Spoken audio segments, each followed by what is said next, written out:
Ассалаумағалейкум қазақ елі. Қазақ елі міне Эрдоған келді осы қалаға, бірақ осы қаланың мэрі, әкімі Эрдоғанды қарсы алмады. Әне, сол әкімнің фотосы, ол басқа партиядан оппозиция. Мына үлкен қала, енді Қазақстан бойынша үлкен Түркияның несімен орташа болып есептеледі, 3 миллион халқы бар. Енді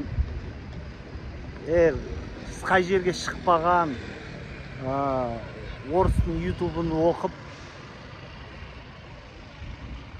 соны мысалы Эрдоғанды диктатор дейді. Диктатор болса, әкім қарсы алмай ма, қасында жүрмей ма мысалы?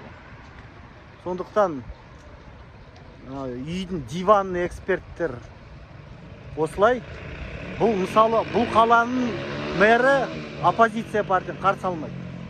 Қазақстанда ол мүмкін бе? Тоқаев келіп, әкім қарсы алмай, басқа партияны жоқ. Сондықтан солай жігіттер.